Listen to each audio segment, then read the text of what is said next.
সোনামুড়া মহকুমার প্রায় প্রতিটি সীমান্ত এলাকাতেই সিভিক অ্যাকশন প্রোগ্রাম জারি রেখেছে সীমান্তরক্ষী বাহিনী।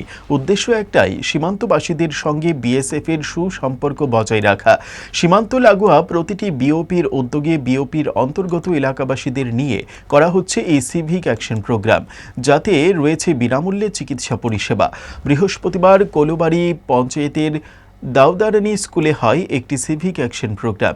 বিএসএফ এর ৮১ নম্বর বাহিনীর কলুবাড়ি বিওপির উদ্যোগে হয় এই অনুষ্ঠান, যাতে ১,৭৭৬০ টাকা মূল্যের বিভিন্ন কৃষি সামগ্রী এবং ২টি ট্রাইসাইকেল এবং মহিলাদের সেলাই মেশিন প্রদান করা হয়।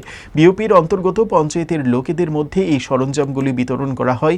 এই দিনের এই সিভিক অ্যাকশন প্রোগ্রামে প্রধান অতিথি হিসেবে ছিলেন বিএসএফ এর ৮১ নম্বর বাহিনীর second in commandant Rajesh Kumar लांगा।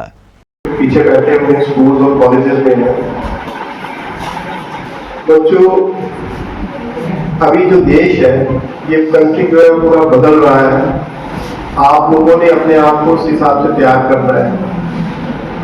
अभी आप देखते होंगे, चाहे वो स्पोर्ट्स है, कल्चरल प्रोग्राम है या पढ़ाई है, इसमें स्पेशलाइज लोगों की जरूरत है।